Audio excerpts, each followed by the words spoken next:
Real questions, real answers for real life. Come on in and pull up a chair. You're at 1850 Main Street with Michael DelGiorno and David Zanotti. Stacey Abrams' organization is out of money and laying off all of its employees, but she's not there anymore. What happened? This should be a documentary, at least a radio documentary, if not an actual full-blown movie. And that's the Stacey Abrams story from 2018 till 2024. It's only 6 years. And the reported number that's now disappeared is 100 million. We know that there was another 50 to another 150 million that went into Georgia in regards to changing the outcome of the 2020 election. And all of it hubbed around Stacey Abrams, not including how much money she spent in 2 gubernatorial runs, and then how much money came flowing in on top of that for 2 senatorial races. This is a mountain of money, and suddenly Stacey Abrams' organization is bankrupt. Yeah. They're done. They're down to their last $1.9 million. Who knows where it went? And they have $2.5 million in debt. So it's all gone. I know who put it there in the first place, and they could certainly replenish it, which I would assume is the strategy, unless they're just... Oh, no, it's not. Let's follow the bouncing ball. Where is Stacey today? Is Stacey there at the desk in Georgia trying to figure out how to raise funds to fix this deficit? This person all of Palo Alto knows who she is. All of Silicon Valley knows who said, why didn't she call her Pal Oprah? Any one of these people could write a check to fix that problem instead of laying off almost all their employees, which they've already done. Where's the rescue? Well, you have to ask yourself, where's Stacey Abrams today? Where does she work? Does she work there? No, she didn't work there. Last April, the same people that placed Stacey Abrams in the position that she was in after 2018 removed her through opportunities. Stacey got promoted up. She's working for one of George Soros's think tank organizations on anti-fossil fuels, climate change, and electric energy. She's chief legal counsel. So they had her more in governing mode than campaign mode. They bailed her out. That was one job she got, but wait, there's more. Last April, she got a full professorship at Howard University in Washington, D.C. She's gone. She's A-OK. The people that are left are holding the bag because the idea that they can win Georgia in 2024, they've given up any hope on that. They know they can't win Georgia. Yeah, she was one thing we said off the bat about her, terrible candidate, 0 for 2 running for governor, but a really good behind-the-scenes suppressor of votes, mover and shaker, and foot soldier. That much she was. So that was going to be my first question to you. By the way, she really delivered with the control of the United States Senate. Oh, highly. Oh, look, this woman alone, she ran for the governorship. She's a better in 2018. operative than candidate, yeah. And she lost, and she pulled a Hillary. She said she never lost. She was an election denier to this day. Why wasn't that insurrection? To this day, she said she did not lose in 2018. So what happened? George Soros and John Podesta came in and placed her on the board of the Center for American Progress and the board for Center for American Progress Action. That is the most elite, well-funded organization in the world advancing the transformation of American government from a constitutional republic to a progressive democracy. That's what they do. They were founded in 2003 with George Soros's money, and Podesta and Soros were co-founders of the organization.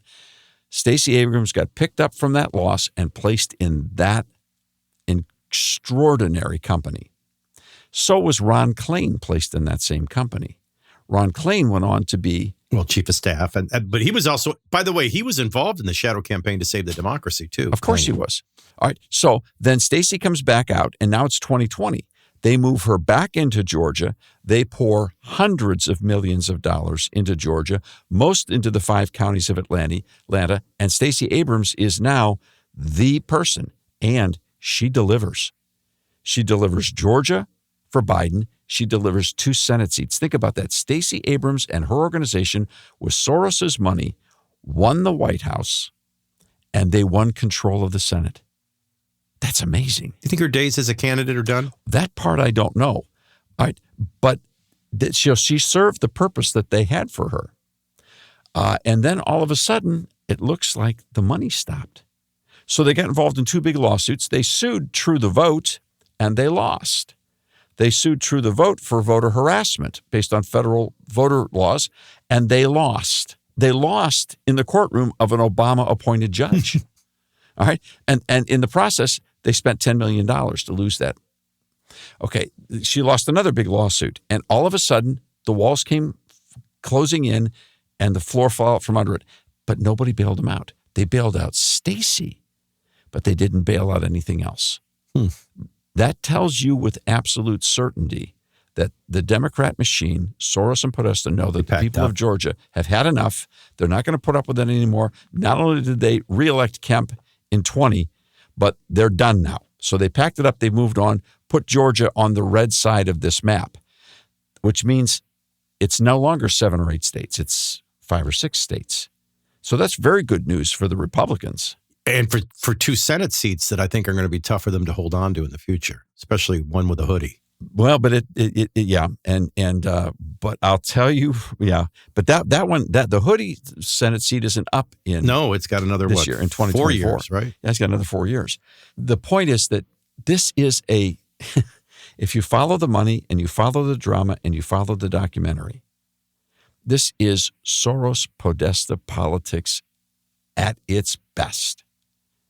They pick a person, they elevate that person, they fund that person, they accomplish their objective, they evacuate that person from what remains, and everything else just disappears.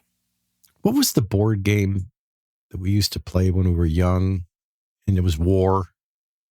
Was it Stratego or? Well, Stratego was one game. Risk was another. I think I'm thinking of Risk, maybe. Okay. In other words, this is a pretty big pawn operative.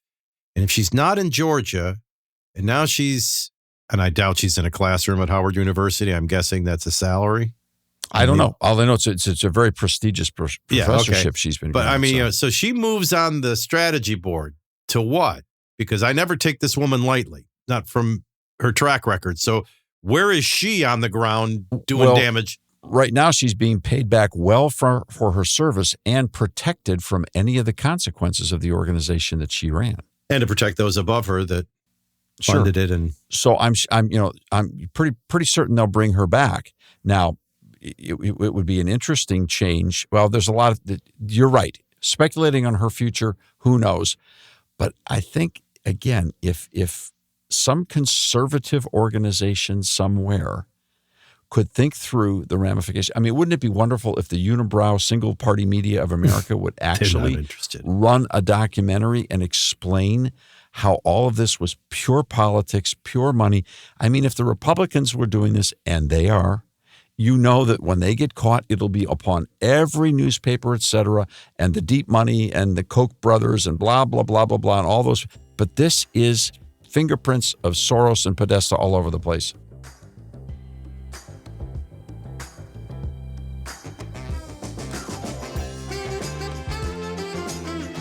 When you subscribe to 1850 Main Street, you're the first to find out what's happening next with new guests, publications, and events. And when you spread the word about 1850 Main Street, you're helping others find real answers to the real questions facing America right now. To learn more, visit 1850mainstreet.com. And please, tell a friend.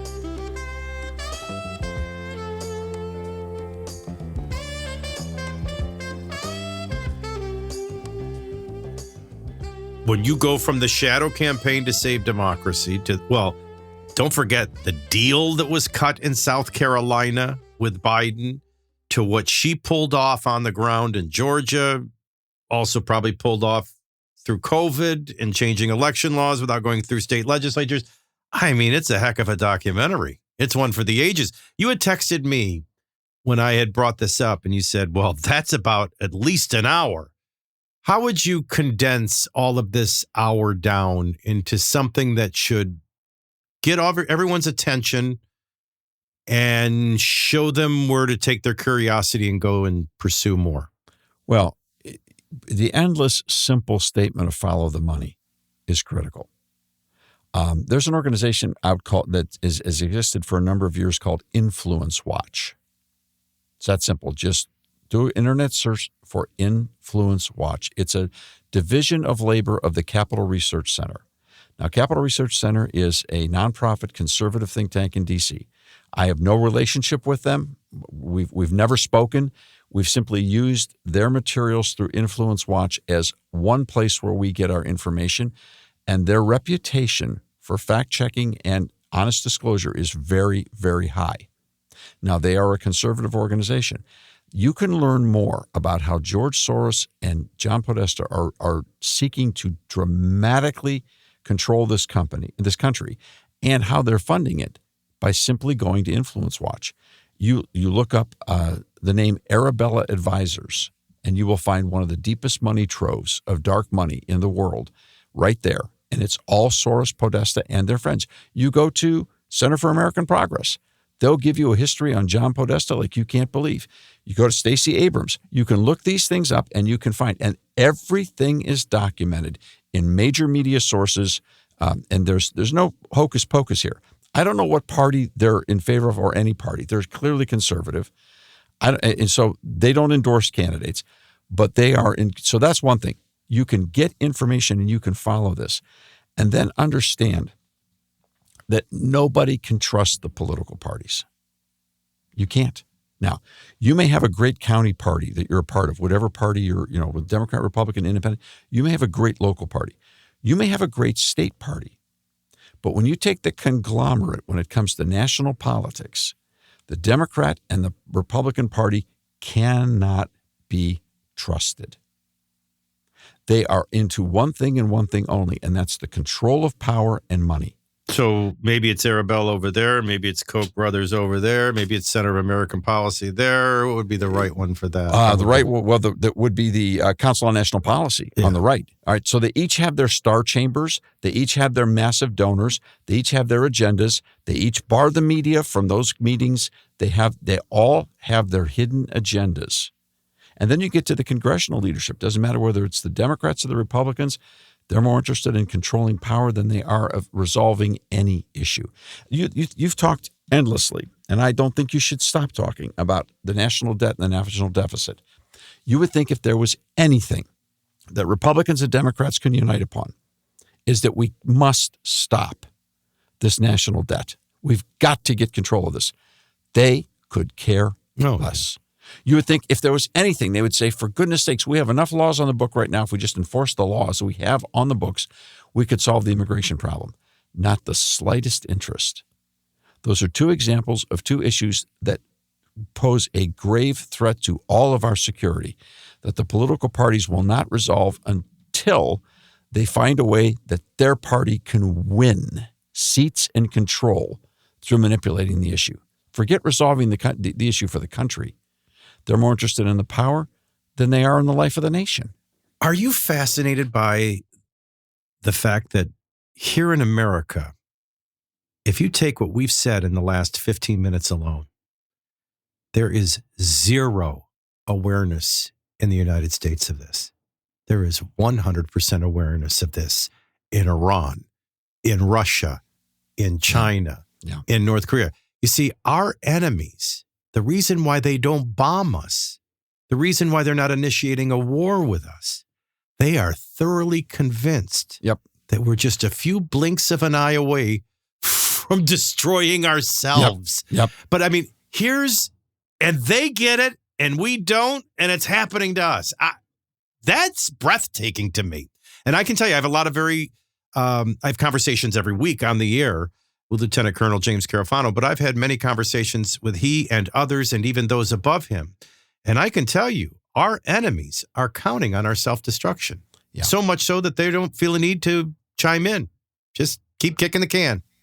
And we are such a distracted people, and we are so into our own personal peace, and we want our piece of the puzzle. We want our safety and security, And we have just basically said, I want affluence, and I want to be left alone. And that is what's killing us. And then we have the luxury of blaming political parties or blaming the other guys. Yeah, it's always us versus them. If we had a zero-based prioritized balanced budget that went in 2-year cycles with the members of Congress, if we had a flat and fair tax system, if we had term limits, if we only had elections with paper in person, how would Arabella or anybody else be able to play that? I'd add one more to the list, and I'd put it at the top. If we're energy independent again.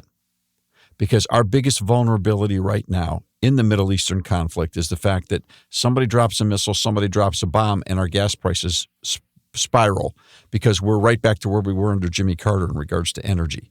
This is ridiculous. So if you add all those things and you put energy independence at the top of that list, then we not only don't have to worry anywhere near as much about our national security, but energy independence could be a way by which we could begin to reduce the national debt. How could Soros and Podesta manipulate, buy, because they can easily, just like presidents who run for president can focus on 5 states, they can focus on key seats. But if you had term limits. Yeah, that's very perceptive on your part, because the states that have done term limits, the 14 states that have them in their state legislatures, and all of them also passed them on Congress. And then we lost that case in the Supreme Court back in 94. But if you just look at that, that is the single most significant thing about term limits. People say, well, if you pass term limits, then all the lobbyists will have all the power. That is a boatload of nonsense. It's just the opposite, actually. We've got all these years of experience to prove it. What you find with term limits is the lobbyists and their organizations, and I don't care if they are conservative Christian organizations or they are radical left dark organizations. It doesn't matter. If you have term limits, it's very expensive to buy the legislature because you got to buy them every 8 years. You're leasing them at a very high rate. You're can't leasing with own San them Francisco anymore. Prices. Yeah. Exactly right. And that's one of the big things nobody stops to think about, but the states that have term limits can prove it. That's what really happens. Is it possible that Stacey went through all $150 million?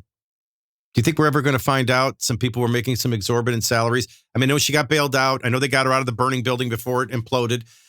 But that's a lot of money. Oh, they spent so much more money than that, you can't even believe it. They spent boatloads of money. Now, I mean, is this just their way in the courtroom of public opinion or in the narrative world of news to close the door on this? She's already been swept away. She's already been paid off. Here's the story of record. Just to put it at rest, it's gone. And of course, the real meaning is, and then the real meaning, of course, is we're packing up camp. George is red. Great insight. If you look at the work at Influence Watch and other organizations that are conservative in news reporting, and you look at the length at which this story's been developed, and then you look at the 3-paragraph stories in the Associated Press or WAPO or New York Times. Or Wikipedia, for that matter. This will be like a line in Wikipedia. And that'll little teeny coverage. Come on. That's obvious. It should be begging you to ask about 15 other questions that they don't have the curiosity to ask a single one. And as far as their little organization, they went bankrupt back in 2024. But she's a professor now. Yeah. Yeah. Moral of the story, so that people don't get completely discouraged, we got to focus on Congress.